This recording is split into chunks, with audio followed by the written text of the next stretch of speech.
Hi all, നമ്മളിന്ന് start ചെയ്യാൻ പോകുന്നത് സെമസ്റ്റർ 6-ലെ ഗ്രാഫ് തിയറി എന്ന് പറയുന്ന പേപ്പറിൻ്റെ ആദ്യത്തെ മൊഡ്യൂളാണ്. സോ ഗ്രാഫ് തിയറി എന്ന് പറയുന്നത് നമ്മളെ സംബന്ധിച്ച് പുതിയ ഒരു പേപ്പർ ആയതുകൊണ്ട് തന്നെ നമ്മൾ ഇതിൽ ആദ്യം പഠിച്ചു തുടങ്ങുന്നത് ഗ്രാഫിൻ്റെ ഡെഫിനിഷൻ തൊട്ടാണ്. സോ എന്താണ് ഗ്രാഫ് എന്ന് പറഞ്ഞാൽ നമ്മൾ കുഞ്ഞു ക്ലാസ്സുകളിൽ പഠിക്കുന്ന ജസ്റ്റ് ഒരു ഫംഗ്ഷൻ്റെ ഗ്രാഫ് വരയ്ക്കുക, ആ ടൈപ്പ് ഒരു സാധനമല്ല. എൻറ്റയർലി ഡിഫറൻ്റ് ആയിട്ടുള്ള, നിങ്ങൾക്ക് കുറച്ചുകൂടി രസകരമായിട്ടുള്ള കോൺസെപ്റ്റാണ് ഗ്രാഫ് എന്ന് പറയുന്നത്. സോ ആദ്യമേ നമ്മൾ പഠിക്കുന്ന ഡെഫിനിഷൻ എന്താണ് സിമ്പിൾ ഗ്രാഫ് എന്നാണ്. Okay, a simple graph G consists of a non-empty finite set V of G of elements called vertices. Okay, അപ്പോൾ നമ്മൾ ജസ്റ്റ് ഒരു പിക്ചോറിയൽ റെപ്രസെൻറ്റേഷൻ പറയുവാണെങ്കിൽ, സപ്പോസ് ഞാനിപ്പോൾ ചുമ്മാ ഒരു ഗ്രാഫിൻ്റെ എക്സാമ്പിൾ വരയ്ക്കുവാണ്. നോക്കിയടാ, ഇതൊരു ഗ്രാഫാണ്. ഓക്കെ, ഇതൊരു ഗ്രാഫാണ് ആണല്ലോ, ഇതൊരു ഗ്രാഫാണ്. ഗ്രാഫിന് ഞാൻ പേര് ജി എന്ന് കൊടുത്തു. അപ്പോൾ ഇതിൻ്റെ ഒരു തിയററ്റിക്കൽ റെപ്രസെൻറ്റേഷൻ അടുത്ത് എഴുതണം. അപ്പോൾ അതിന് വേണ്ടി നമ്മൾ പറയുന്നതാണ്, ഒരു ഗ്രാഫ് ജിയിൽ രണ്ട് സെറ്റുകളുണ്ട്. ഒന്ന് വെർട്ടെക്സ് സെറ്റ് അല്ലെങ്കിൽ വെർട്ടെക്സുകളുടെ സെറ്റ് വി ഓഫ് ജിയും, അടുത്തത് എഡ്ജുകളുടെ സെറ്റ് ഇ ഓഫ് ജിയും. അപ്പോൾ ഞാൻ പേര് കൊടുത്ത് നിങ്ങൾക്ക് കാണിച്ചു തരാം. ഇതാണ്, നോക്കിയടാ, ഓരോ ഡോട്ടുകളും ഓരോ വെർട്ടെക്സ് ആണ്.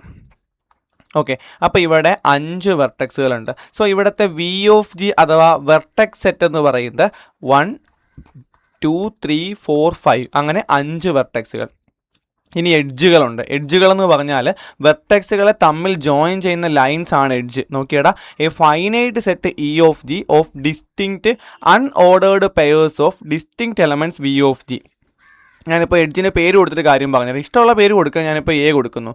A B C D E അങ്ങനെ 5 എഡ്ജുകൾ, 1 2 3 4 5 5 എഡ്ജുകളുണ്ട്. ഈ എഡ്ജുകളുടെ പ്രത്യേകത നമ്മൾ പറഞ്ഞു, വെർട്ടെക്സുകളെ ജോയിൻ ചെയ്യുന്ന ലൈൻസ് ആണ് എഡ്ജുകൾ എന്ന് പറയുന്നത്, അല്ലേ? അപ്പോൾ അവർ നമ്മൾ തിയററ്റിക്കലി എങ്ങനെ പറയും? നമ്മൾ വെർട്ടെക്സുകളെ ജോയിൻ ചെയ്യുന്ന ലൈൻ നമുക്ക് ഗ്രാഫിൽ ജിയോമെട്രിയിലോട്ട് പോകേണ്ടി വരും. അപ്പോൾ ഈ രണ്ട് പോയിന്റുകളെ ജോയിൻ ചെയ്യുന്ന ലൈൻ എന്ന് പറയുന്നതിന് പകരം നമ്മൾ എന്ത് ചെയ്യുമെന്ന് അറിയാമോ? ഓരോ എഡ്ജും ഓക്കേടാ of distinct unordered pairs of distinct elements V of G. അതായത് വി ഓഫ് ജിയുടെ ഓർഡേർഡ് പെയറുകളായിട്ട് നമ്മൾ എഡ്ജ് സെറ്റിനെ റെപ്രസെൻറ്റ് ചെയ്യും. എന്ന് വെച്ച് കഴിഞ്ഞാൽ ഈ എ എന്ന് പറയുന്ന എഡ്ജിനെ ഞാൻ എന്ത് ചെയ്യുന്നറിയാവോ? 1ഉം 2ഉം കൂടെ ആണല്ലോ ജോയിൻ ചെയ്യുന്നത്. അപ്പോൾ ഓർഡേർഡ് പെയർ 1 2. ഓക്കെ, ബി എന്ന് പറയുന്ന എഡ്ജിനെ ഞാൻ എങ്ങനെ റെപ്രസെൻറ്റ് ചെയ്യും? Ordered pair 2 3. അപ്പോൾ ഇത് കണ്ടോ, എഡ്ജ് സെറ്റ് എന്ന് പറയുന്നത് distinct unordered pairs of distinct elements of V of G ആണ്. വി ഓഫ് ജിയിലെ ഏതെങ്കിലും എലമെൻറ്റ്സ് കൊണ്ട് നമ്മൾ ഉണ്ടാക്കുന്ന അൺഓർഡേർഡ് പെയർ. ഇപ്പോൾ കോൺസിക്യൂട്ടീവ് നമ്പേഴ്സ് ആവണമെന്നില്ല. ഞാനിപ്പോൾ 1ഉം 4ഉം കൂടി എഡ്ജ് വരച്ചു, 1ഉം 5ഉം കൂടി. അപ്പോൾ ആ എഡ്ജിന് ഞാനിപ്പോൾ എഫ് എന്ന് പേര് കൊടുത്തു കഴിഞ്ഞാൽ എഫ് എന്ന് പറയുന്ന എഡ്ജ് ആരായിരിക്കും? 1ഉം 5ഉം എന്ന് പറയുന്ന ഓർഡേർഡ് പെയർ ആയിരിക്കും. ഇതാണ് സിമ്പിൾ ഗ്രാഫ്. ക്ലിയർ ആണല്ലോ? അപ്പോൾ സിമ്പിൾ ഗ്രാഫ് ജിയോമെട്രിക്കലി വളരെ സിമ്പിളാണ്. നമ്മൾ എങ്ങനെ ഡിഫൈൻ ചെയ്യും? A graph G consist of non empty finite set V of G. വളരെ ഇമ്പോർട്ടൻ്റ് ആണ്. വെർട്ടെക്സ് ഇല്ലെങ്കിൽ ഗ്രാഫ് ഇല്ല. എഡ്ജ് ഇല്ലാതെ ഗ്രാഫ് വരയ്ക്കാൻ പറ്റും. നോക്കിയടാ, 2 വെർട്ടെക്സ് മാത്രം ഞാൻ വരച്ചു വെച്ചു. ഇതൊരു ഗ്രാഫാണ്. കണക്ട് ചെയ്യണമെന്നൊരു നിർബന്ധമില്ല. ഓക്കെ, ഇതൊരു ഗ്രാഫാണ്. സോ ഒരു ഗ്രാഫിനകത്ത് എഡ്ജുകൾ ഉണ്ടാവണമെന്ന് നിർബന്ധമില്ല. പക്ഷേ non empty finite set V of G ആയിരിക്കണം. വെർട്ടെക്സ് സെറ്റ് നോൺ എംപ്റ്റി ആയിരിക്കണം. ഇനി രണ്ടാമത്തെ കാര്യം നിങ്ങൾ ഓർക്കേണ്ടത്, എഡ്ജ് സെറ്റും വെർട്ടെക്സ് സെറ്റും ഫൈനൈറ്റ് ആണ്. ഓക്കെ, ഒരു ഇൻഫിനിറ്റ് കളക്ഷൻ ഓഫ് വെർട്ടിസസ് കൊണ്ട് നിങ്ങൾക്ക് ഒരിക്കലും ഒരു ഗ്രാഫ് ഉണ്ടാക്കാൻ പറ്റത്തില്ല. നൗ ഈ എഡ്ജ് ഓഫ് ജി ആണ് നിങ്ങൾക്ക് കുറച്ച് സെൻറ്റൻസ് നിങ്ങൾ പഠിക്കേണ്ടത്. Distinct unordered pairs of distinct elements of V of G. Clear ആണ്? ഓക്കെ, എഡ്ജുകൾ നമ്മൾ ലൈൻസ് എന്നും വിളിക്കും, വെർട്ടെക്സുകൾ നമ്മൾ നോഡ്സ് എന്നും പോയിന്റ്സ് എന്നും വിളിക്കാറുണ്ട്. പക്ഷേ വെർട്ടെക്സും എഡ്ജുമാണ് നമ്മളിനി യൂസ് ചെയ്യാൻ പോകുന്ന ടേംസ് എന്ന് പറയുന്നത്. Okay, V of G. ഇനി നമ്മൾ പഠിക്കുന്ന 2 ടേംസ് ആണ് വെർട്ടെക്സ് സെറ്റും എഡ്ജ് സെറ്റും. വി ഓഫ് ജിനെയാണ് നമ്മൾ വെർട്ടെക്സ് സെറ്റ് എന്ന് വിളിക്കുന്നത്, വെർട്ടെക്സുകളുടെ കളക്ഷൻ. ഇ ഓഫ് ജിനെയാണ് നമ്മൾ എഡ്ജ് സെറ്റ് എന്ന് വിളിക്കുന്നത്, എഡ്ജുകളുടെ collection. Clear? An edge ordered pair VW is said to join the vertices V and W is usually written as VW. അപ്പോൾ ഞാൻ പറഞ്ഞു, വെർട്ടെക്സ് സെറ്റിലെ ഓർഡേർഡ് പെയേഴ്സ് ആണ് എഡ്ജ് സെറ്റിലുള്ളത്, അല്ലേ? അപ്പോൾ VW എന്ന് പറയുന്ന ഓർഡേർഡ് പെയറിനെ നമ്മൾ ആക്ച്വലി എന്ത് പറയും? വിനെയും ഡബ്ല്യുവിനെയും ജോയിൻ ചെയ്ത വെർട്ടിസസ് എഡ്ജ് ആണെന്ന് പറയും. ഇനി അതേപോലെ തന്നെ അതിനെ റിട്ടേൺ ചെയ്യും. അതായത് ഇപ്പോൾ ഓർഡേർഡ് പെയർ വി ഡബ്ല്യു എന്ന് എപ്പോഴും എഴുതാൻ പാടായതുകൊണ്ട് പകരം ആ എഡ്ജിനെ നമ്മൾ സിംപ്ലി വി ഡബ്ല്യു എന്ന് വിളിക്കും. ക്ലിയർ? അപ്പോൾ ഇവിടെ ആണെങ്കിൽ ആ എഡ്ജിനെ നമ്മൾ 1 2 എന്ന് വിളിക്കും, ഇവിടെ 2 3 എന്ന് വിളിക്കും. ഇത് 23 അല്ല 1 2 ആണ്, അല്ലെങ്കിൽ 2 3 ആണ്. അതിന് നമ്മൾ കൂടുതലും വെർട്ടെക്സിന് ആൽഫബറ്റ്സ് ആയിരിക്കും കൊടുക്കുന്നത്. അപ്പോൾ വിയും ഡബ്ല്യുവും ജോയിൻ ചെയ്യുന്നത് വി ഡബ്ല്യു എന്ന് പറയാം. നോക്കിയാടാ, ഇതൊരു ഗ്രാഫാണ്, സിമ്പിൾ ഗ്രാഫാണ്. ആ സിമ്പിൾ ഗ്രാഫിൻ്റെ വെർട്ടെക്സ് സെറ്റ് എഴുതാൻ പറയും. നമ്മൾ എന്ത് എഴുതും? V W U Z vertex set കിട്ടി. ഇനി എഡ്ജ് സെറ്റ് എഴുതാൻ പറയും. ഓർഡേർഡ് പെയർസ് ആണ്, നമ്മൾ നൊട്ടേഷൻ കൊടുക്കും. വിയും ഡബ്ല്യുവും ജോയിൻ ചെയ്യുന്നത് വി ഡബ്ല്യു, ഡബ്ല്യുവും ഇസഡും ജോയിൻ ചെയ്യുന്നത് ഡബ്ല്യു ഇസഡ്. അടുത്ത ഡബ്ല്യുവും യുവും ജോയിൻ ചെയ്യുന്നത് ഡബ്ല്യു യു. അടുത്ത യുവും വിയും ജോയിൻ ചെയ്യുന്നത് യു വി. ക്ലിയർ? അപ്പോൾ അത് കഴിഞ്ഞു. ഇനി ജി ഒരു സിമ്പിൾ ഗ്രാഫാണ്, വെർട്ടെക്സ് സെറ്റ് അതാണ്, എഡ്ജ് സെറ്റ് അതാണ്, കഴിഞ്ഞു. ഇനി ഓർഡർ പ്രശ്നമില്ല കേട്ടോ. നോക്കിയടാ, ഈ പറയുന്ന എഡ്ജിനെ എനിക്ക് യു വി എന്നും എഴുതാം, വി യു എന്നും എഴുതാം, not a problem. Clear? Now ഇനി നമ്മൾ കുറച്ച് കഴിയുമ്പോൾ ഡയറക്റ്റഡ് ഗ്രാഫ് പഠിക്കുവാണെങ്കിൽ അതിലാണ് ഓർഡറിന് പ്രശ്നം വരുന്നത്. Okay, in any simple graph there is at most one edge joining a given pair of vertices. അതായത് സിമ്പിൾ ഗ്രാഫ് ആണെങ്കിൽ രണ്ട് വെർട്ടെക്സുകളെ ജോയിൻ ചെയ്യാൻ ചിലപ്പോൾ അവർ ജോയിൻ ഉണ്ടായിരിക്കത്തില്ല. ഇപ്പോൾ ഈ വെർട്ടെക്സും ഈ വെർട്ടെക്സും തമ്മിൽ ജോയിൻ ചെയ്തിട്ടില്ല, അവർ തമ്മിൽ എഡ്ജ് ഇല്ല. ഇനി അവർ തമ്മിൽ മാക്സിമം എത്ര എഡ്ജ് വരാം? ഒരു എഡ്ജ് വരാം, അതിൽ കൂടുതൽ എഡ്ജ് വരാൻ പാടില്ല സിമ്പിൾ ഗ്രാഫ് ആകുമ്പോൾ. ഓക്കെ, സിമ്പിൾ ഗ്രാഫ് ആകുമ്പോൾ രണ്ട് വെർട്ടെക്സ് തമ്മിലുള്ള പോസിബിലിറ്റി ഒന്നുകിൽ എഡ്ജ് ഇല്ലായിരിക്കും അല്ലെങ്കിൽ ഒരു എഡ്ജ് ഉണ്ടായിരിക്കും. Clear? ഇനി if two vertices have several edges joining them, then such edges are called multiple edges. Okay, ഇപ്പോൾ സപ്പോസ് ഇപ്പോൾ സിമ്പിൾ ഗ്രാഫിൽ അങ്ങനെ ഒരു പോസിബിലിറ്റി ഇല്ല, പക്ഷേ രണ്ട് വെർട്ടെക്സ് തമ്മിൽ ഒന്നിൽ കൂടുതൽ എഡ്ജുകൾ വരാം. അപ്പോൾ നമ്മൾ ആ ഗ്രാഫിന് വേറെ പേര് വിളിക്കും. അപ്പോൾ ആ പേര് പറയുന്നതിന് മുന്നേ നിങ്ങൾ ആ എഡ്ജുകളുടെ പേര് മനസ്സിലാക്കുക. ഇപ്പോൾ യുവും ഇസഡും തമ്മിൽ ഒരു 3 എഡ്ജ് ഉണ്ടെന്ന് വിചാരിക്കുക. ഈ 3 എഡ്ജുകളെ ചേർത്ത് നമ്മൾ വിളിക്കുന്ന പേരാണ് മൾട്ടിപ്പിൾ എഡ്ജസ്. എന്താണ് മൾട്ടിപ്പിൾ എഡ്ജസ്? അപ്പോൾ എന്താണ് മൾട്ടിപ്പിൾ എഡ്ജസ് എന്ന് പറഞ്ഞു കഴിഞ്ഞാൽ രണ്ട് വെർട്ടെക്സ് തമ്മിൽ ഒന്നിൽ കൂടുതൽ എഡ്ജുകൾ ജോയിൻ ചെയ്തിട്ടുണ്ടെങ്കിൽ ആ എഡ്ജുകളെ നമ്മൾ വിളിക്കുന്ന പേരാണ് മൾട്ടിപ്പിൾ എഡ്ജസ്. ഇനി what you mean by loop edge? Loop edge or edges that join a vertex to itself. അതാണ് രസം. നോക്കിയടാ, ഒരു വെർട്ടെക്സിൽ നിന്ന് ആ വെർട്ടെക്സിലേക്ക് തന്നെ ഒരു എഡ്ജ് വരയ്ക്കാൻ പറ്റും. അപ്പോൾ ആ എഡ്ജിൻ്റെ പേര് നമ്മൾ എങ്ങനെ എഴുതും? U U. ക്ലിയർ? യുയിൽ നിന്ന് യുയിലേക്ക് വരയ്ക്കുന്ന എഡ്ജ്, ഒരൊറ്റ വെർട്ടെക്സ് കൊണ്ട് മാത്രം നമുക്ക് വരയ്ക്കാൻ പറ്റുന്ന edge.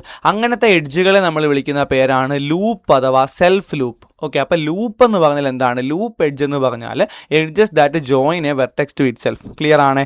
Edges that join a vertex to itself. ഇനി എന്താണ് ജനറൽ ഗ്രാഫ്? അപ്പോൾ നമ്മൾ സിമ്പിൾ ഗ്രാഫ് എന്താണെന്ന് മനസ്സിലാക്കി. പക്ഷേ സിമ്പിൾ ഗ്രാഫിനകത്ത് ഒരു വെർട്ടെക്സിൽ നിന്ന് വേറൊരു വെർട്ടെക്സിലേക്ക് ഒരു എഡ്ജ് മാത്രമേ വരയ്ക്കാൻ പറ്റൂ, മൾട്ടിപ്പിൾ എഡ്ജ് പറ്റത്തില്ല. ഇനി ആ ഡെഫിനിഷനിൽ കൃത്യമായിട്ടുണ്ട് distinct unordered pairs of distinct elements. അതായത് വേറെ വേറെ എലമെൻറ്റ്സ് എടുത്താൽ മാത്രമേ പെയർ ഉണ്ടാക്കാൻ പറ്റൂ. എന്ന് വെച്ചാൽ അവിടെ ഒരു വെർട്ടെക്സിൽ തന്നെ പെയർ ഉണ്ടാക്കാൻ പറ്റത്തില്ല. എന്ന് വെച്ചാൽ വെർട്ടെക്സ് യു യു എവിടെയില്ല, എഡ്ജ് യു യു എവിടെയില്ല? സിമ്പിൾ ഗ്രാഫിലില്ല. എന്ന് വെച്ചാൽ ലൂപ്പുകൾ എവിടെയില്ല? സിമ്പിൾ ഗ്രാഫിലില്ല. അപ്പോൾ ഇതെല്ലാം അടങ്ങുന്നത് ജനറൽ ഗ്രാഫിലാണ്. അപ്പോൾ ജനറൽ ഗ്രാഫ് ഓർ ഗ്രാഫ് എന്ന് പറഞ്ഞു കഴിഞ്ഞാൽ നമ്മൾ ബേസിക്കലി ഗ്രാഫ് എന്ന് പറയുന്നത് ഒരു ജനറൽ ഗ്രാഫിനെയാണ്. അതിനകത്ത് മൾട്ടിപ്പിൾ എഡ്ജസും ഉണ്ട്, ലൂപ്സും ഉണ്ട്. ഓക്കെ, സിമ്പിൾ ഗ്രാഫിന് ഇല്ലാത്ത സാധനങ്ങൾ കൂടി ജനറൽ ഗ്രാഫിനകത്തുണ്ട്. ഓക്കെ, ജനറൽ ഗ്രാഫ് എന്ന് പറഞ്ഞാൽ ഇതേപോലെ വെർട്ടെക്സ് സെറ്റും എഡ്ജ് സെറ്റും തന്നെയാണ്, പക്ഷേ അവിടെ ലൂപ്പും മൾട്ടിപ്പിൾ എഡ്ജസും പോസിബിൾ ആണ്. സോ ഇതിൽ നമുക്ക് മനസ്സിലാക്കാൻ പറ്റുന്ന കാര്യം, എല്ലാ സിമ്പിൾ ഗ്രാഫുകളും ഗ്രാഫാണ് അല്ലെങ്കിൽ ജനറൽ ഗ്രാഫാണ്. പക്ഷേ എല്ലാ ജനറൽ ഗ്രാഫും എന്തല്ല? സിമ്പിൾ ഗ്രാഫ് അല്ല. കാര്യം എന്താണ്? ജസ്റ്റ് ഒരു ഗ്രാഫ് എന്ന് പറഞ്ഞു കഴിഞ്ഞാൽ നമുക്കറിയാം, ഗ്രാഫ് എന്ന് പറഞ്ഞു കഴിഞ്ഞാൽ അതിൽ വെർട്ടെക്സ് സെറ്റ് ഉണ്ടാവണം, എഡ്ജ് സെറ്റ് ഉണ്ടാവണം, അല്ലേ? അതിൽ മൾട്ടിപ്പിൾ എഡ്ജസ് ഉണ്ടാവാം, ഉണ്ടാവാതിരിക്കാം, ലൂപ്പ് ഉണ്ടാവാം, ഉണ്ടാവാതിരിക്കാം. അതിനകത്തുള്ളൊരു കുഞ്ഞ് കളക്ഷനാണ് മൾട്ടിപ്പിൾ എഡ്ജസിനെയും ലൂപ്പിനെയും ഒഴിവാക്കിയിട്ടുള്ള സിമ്പിൾ ഗ്രാഫ് എന്ന് പറയുന്നത്. മനസ്സിലായോ? അപ്പോൾ ഇതെല്ലാം മൾട്ടിപ്പിൾ ഗ്രാഫ് ആണെങ്കിൽ അതിനകത്ത് വരുന്നൊരു കളക്ഷനാണ് സിമ്പിൾ ഗ്രാഫ് എന്ന് പറയുന്നത്. സോ എല്ലാ സിമ്പിൾ ഗ്രാഫും ജനറൽ ഗ്രാഫാണ്, പക്ഷേ എല്ലാ ജനറൽ ഗ്രാഫും എന്തല്ല? സിമ്പിൾ ഗ്രാഫ് അല്ല. സിമ്പിൾ ഗ്രാഫിൻ്റെ ഒരു എക്സാമ്പിളാണ് കൊടുത്തിരിക്കുന്നത്. കണ്ടോ, 2 സെൽഫ് ലൂപ്പുകളുണ്ട്. അതാണ്ട് ഇവിടെ ഒരു മൾട്ടി 3 ഉണ്ട്, ഇവിടെ 2 മൾട്ടി എഡ്ജസ് ഉണ്ട്, ബാക്കി സിംഗിൾ എഡ്ജസും. ഓക്കെ, ഇനി എ ഗ്രാഫ് ജി, ഒരു ഗ്രാഫിൻ്റെ ജനറൽ ഡെഫിനിഷനാണ് പറയുന്നത്. A graph G consist of a non empty finite set V of G. Simple ഗ്രാഫുമായിട്ട് കമ്പയർ ചെയ്ത് പഠിക്കണം കേട്ടോ. called vertices and a finite family E of G of unordered pairs of not necessarily distinct elements of V of G called edges. അപ്പോൾ ഈ പറയുന്ന distinct elements ആവണമെന്ന് ഒരു നിർബന്ധമില്ല, അൺഓർഡേർഡ് പെയേഴ്സ് ആയാൽ മാത്രം മതി. ഓക്കെ ആണല്ലോ? സോ നമ്മൾ നെക്സ്റ്റ് നോക്കാൻ പോകുന്നത് നേരത്തെ പറഞ്ഞ അതേ സാധനം തന്നെ. അതായത് ഒരു ഗ്രാഫിൻ്റെ വെർട്ടെക്സുകളുടെ കളക്ഷനെ നമ്മൾ വെർട്ടെക്സ് സെറ്റ് എന്ന് വിളിക്കും, എഡ്ജുകളുടെ കളക്ഷനെ എന്ത് വിളിക്കും? എഡ്ജ് സെറ്റ് എന്ന് വിളിക്കും. ഇനി the word family permits the existence of multiple edges. അപ്പോൾ ഇവിടെ എന്താണ്? ഫാമിലി ഓഫ് എഡ്ജസ് എന്നാണ് പറഞ്ഞേക്കുന്നത്. അപ്പോൾ ഈ പറയുന്ന E of G is called edge family എന്ന് പറയുന്നത് ജസ്റ്റ് മൾട്ടിപ്പിൾ എഡ്ജസ് കൂടി ഉൾപ്പെടുത്തിയിട്ടുണ്ട് എന്ന് ഓർമ്മിപ്പിക്കാൻ വേണ്ടി മാത്രമാണ്. ഓക്കെ, നെക്സ്റ്റ് ആൻ എഡ്ജ് നമ്മൾ നേരത്തെ പറഞ്ഞ സാധനം വി ഡബ്ല്യു എന്ന് പറയുന്നത് വിനെ ഡബ്ല്യുവിനെ ജോയിൻ ചെയ്യുന്ന എഡ്ജാണെന്ന് നമ്മൾ പറയും. Next in the example V of G നോക്കിയാൽ നമ്മൾ ഇപ്പോൾ ഒരു എക്സാമ്പിൾ എടുത്തല്ലോ, ആ എക്സാമ്പിൾ നമുക്ക് വി ഓഫ് ജി എടുത്ത് എഴുതാം. വി ഓഫ് ജി എന്തായിരിക്കും? വി ഓഫ് ജി എന്ന് പറയുന്നത് ഇവിടെ vertex U V W Z. So U V W Z. ഇനി നമുക്ക് എഡ്ജ് സെറ്റാണ് പ്രധാനം. എഡ്ജ് സെറ്റ് നിങ്ങൾ നോക്കുക. ഓക്കേടാ, ഇവിടുത്തെ എഡ്ജ് സെറ്റ് നോക്കാം. നമ്മളുടെ എഡ്ജ് സെറ്റ് എഴുതുമ്പോൾ നിങ്ങൾ പ്രത്യേകം ശ്രദ്ധിക്കണം. കണ്ടോ, ഈ പറയുന്ന V W V W V W repeat ചെയ്തേക്കുന്നുണ്ടോ? അപ്പോൾ അങ്ങനെയാണ് നമ്മളുടെ എഡ്ജ് സെറ്റ് എഴുതേണ്ടത്. ഇപ്പോൾ ഞാനിപ്പോൾ ഇവിടെ എഴുതി കാണിച്ചു തരാം.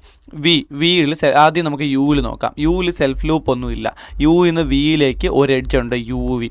അടുത്ത യു ഇന്ന് ഡബ്ല്യുവിലേക്ക് 2 എഡ്ജ് ഉണ്ട്. അപ്പോൾ യു ഡബ്ല്യു ഒരെണ്ണം, യു ഡബ്ല്യു ഒരെണ്ണം. യു ഇന്നുള്ള എഡ്ജസ് കഴിഞ്ഞു അല്ലേ? അപ്പോൾ ഇവിടെ നോക്കിയാൽ അറിയാം, യു ഇന്ന് 3 എണ്ണം നമ്മൾ എഴുതി. 1 2 3 3 എഡ്ജസ് ഉണ്ട് അല്ലേ?